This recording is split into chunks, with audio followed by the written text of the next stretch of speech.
Assalamu alaikum wa rahmatullahi wa barakatuh. Dans cette vidéo, nous traiterons des makharij. En français, les points d'articulation ou points de sortie. Voici ce qu'il faut savoir en priorité pour arriver à prononcer les lettres arabes. Et de ce fait, arriver à lire Al-Qur'an Al-Karim. Inch'Allah bi'idhnillah. Donc, point de sortie ou point d'articulation, qu'est-ce que c'est? C'est la zone concernée et qui sera utilisée pour sortir telle ou telle lettre. Pour arriver à comprendre ce qu'est un point de sortie, j'utiliserai ici des schémas tirés du livre At-Tajwid al-Musawwar du Cheikh Ayman Souaid et j'indiquerai en français l'explication pour chacune des lettres de l'alphabet, Inch'Allah. Nous procéderons, Inch'Allah, dans l'ordre d'arrivée des lettres, du fond de la gorge aux lèvres ou à la cavité nasale, Inch'Allah. La gorge se compose de 3 makharij secondaires. Celui qui est le plus profond dans la gorge et qui est donc le fond de la gorge. En arabe, aqsa al-halq. Dans ce makharaj, il va y avoir 2 lettres. 2 lettres qui sortiront de cette zone que vous voyez ici. C'est la zone dans laquelle se trouvent les cordes vocales. Ici se trouve le point de sortie des lettres hamza et ha. Hamza et ha. Donc l'ouverture ou la fermeture des cordes vocales fera en sorte que nous prononcerons donc une hamza ou un ha. Ici plus précisément, on voit que pour une hamza sakina, il s'agit de refermer ses cordes vocales. Pour une hamza mutaharrika, c'est-à-dire vocalisée, il va s'agir d'éloigner ses cordes vocales. Pour ce qui concerne le makhraj de la lettre ha, il s'agira d'ouvrir les cordes vocales et de les éloigner. Nous continuons notre tour d'horizon des makharij et nous nous retrouvons avec les lettres que sont al-ayn et al-ha. Al-ayn et al-ha.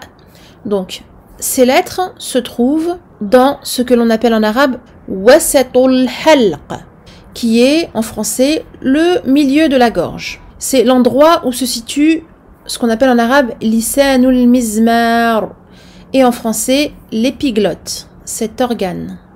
C'est cet organe qui va nous servir à prononcer les lettres ayn et ha. Pour la lettre ayn, l'épiglotte ira toucher le fond ici de la cavité de la gorge. Alors que pour la lettre ha, elle s'en approchera mais laissera le passage de l'air. Nous remontons et nous arrivons à adna al-halq qui est le haut de la gorge.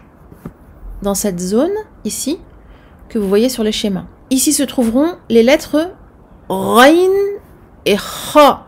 Rayn et kha. Pour ces 2 lettres, le haut de la gorge et le palais mou sont concernés. Le haut de la gorge sur le palais mou.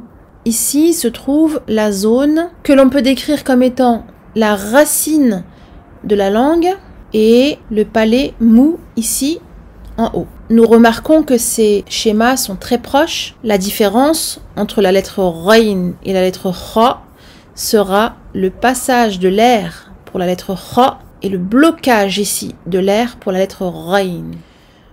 Nous continuons avec la lettre suivante qui est la lettre qaf. Ici, la lettre qaf.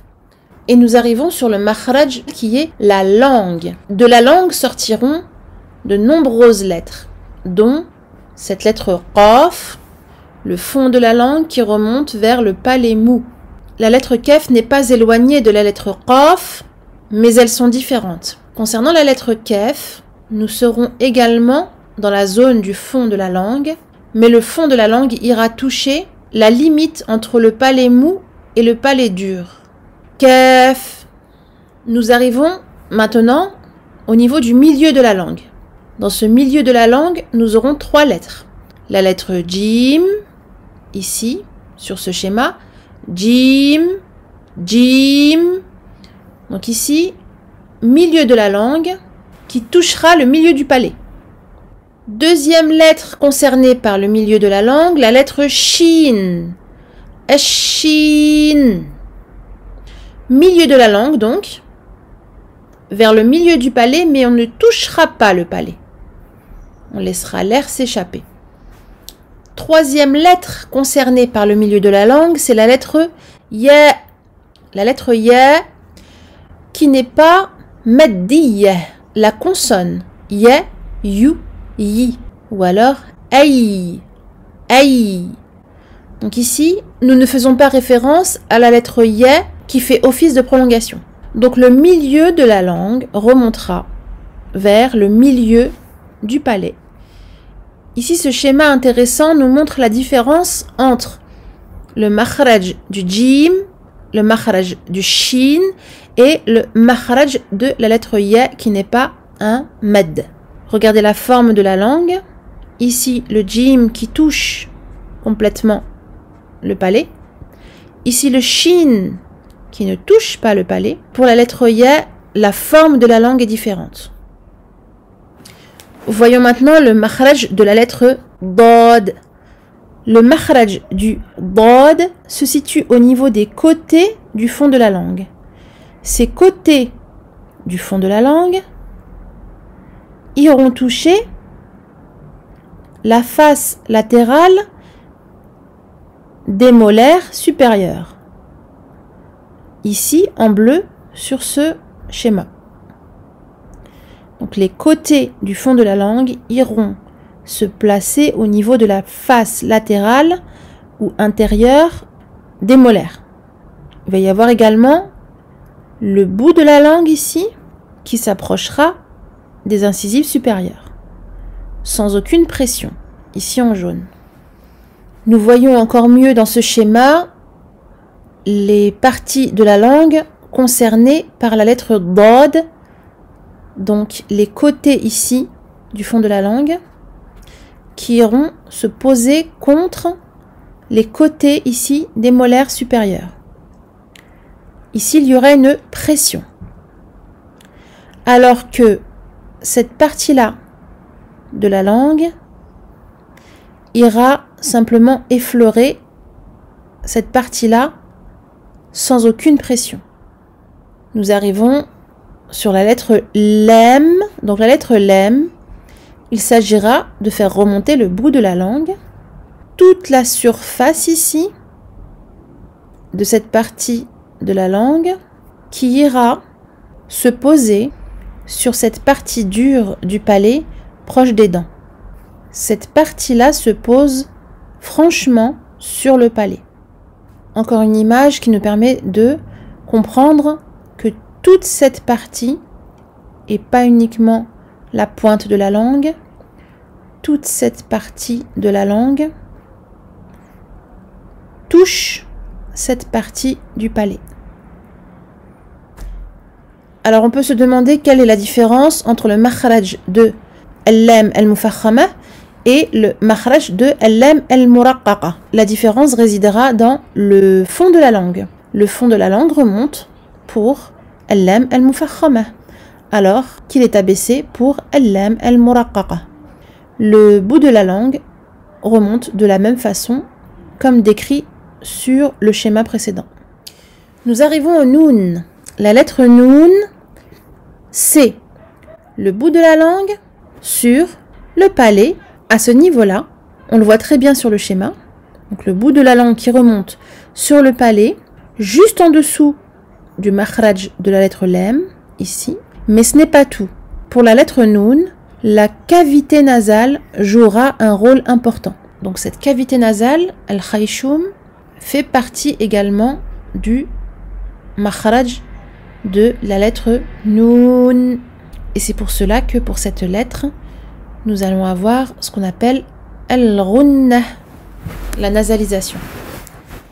Ensuite, la lettre ra, c'est le bout de la langue sur cette partie du palais, juste à côté de celle du noun, ce qu'on appelle al-litha. Regardez cette image très intéressante qui nous permet de voir que pour la lettre ra, le bout de la langue remonte effectivement, mais il y a une partie ici en plein milieu du bout de la langue qui va être légèrement abaissée. Cette partie ici au milieu ne doit pas être refermée. Elle doit rester légèrement ouverte comme ceci afin de laisser passer le son du ra, le son si particulier du ra dans lequel il y a cette caractéristique propre à cette lettre qui est at-takrir.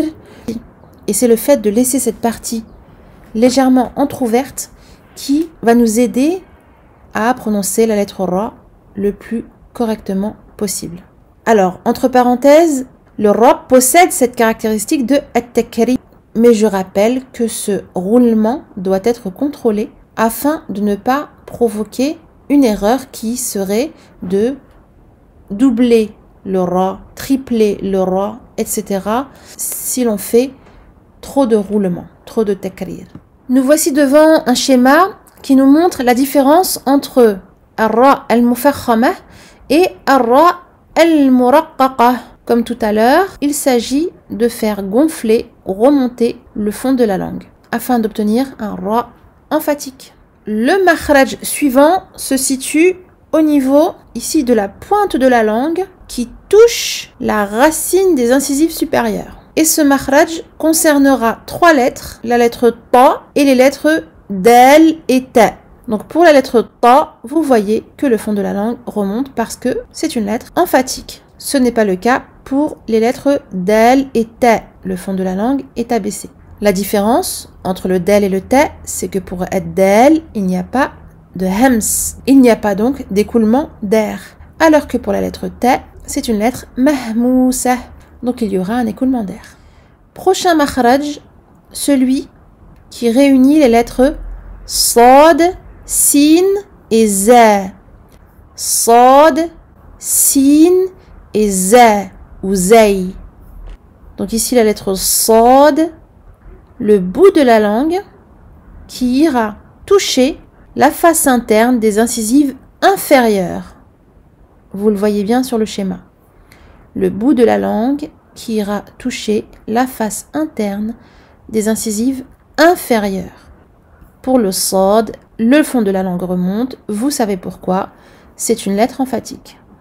La différence entre le sin et le za, c'est que sin est une lettre pour laquelle il y a écoulement d'air, mais le za, non. Ici, le prochain makhraj concerne les lettres va, vel et fa. Va, vel et fa. Vous le voyez bien, il s'agit de poser le bout de sa langue sous les incisives supérieures. À ce moment-là, on va faire légèrement sortir le bout de la langue. Ici, le point de sortie de la lettre fa. La lettre fa, les incisives supérieures iront se poser sans pression sur la partie humide ici, interne de la lèvre inférieure. Donc les incisives supérieures se posent sur la partie ici intérieure de la lèvre inférieure. La lettre waw ensuite. Donc la lettre waw qui n'est pas maddiyah, qui n'est pas le waw de prolongation. Donc la consonne waw. Donc wa, oui, wou ou alors aou, iou, ou.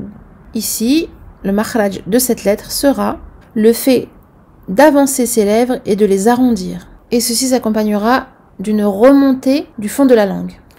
Pour la lettre ba, nous poserons les lèvres l'une sur l'autre. Pour la lettre mim, nous poserons les lèvres l'une sur l'autre, mais ceci s'accompagnera également d'une runna, comme nous l'avons vu pour la lettre nun. Donc une runna, ici, dont le makhraj est la cavité nasale, al-khayshum. Donc pour la lettre mim, on referme les lèvres, plus runna, nasalisation. Vous avez compris que la runna concerne la lettre nun, ainsi que la lettre mim que nous voyons sur ces deux schémas. Donc premier schéma ici à droite, la lettre nun, le bout de la langue sur le palais, et un son qui sortira également de la cavité nasale. Pour la lettre mim, on referme les lèvres et le son sortira de la cavité nasale. Je vous invite à vous exercer sur ces makharij afin de parfaire votre lecture, votre récitation du Coran, Inch'Allah. Et pour retrouver tel ou tel makhraj, l'astuce est de rendre la lettre en question sakina.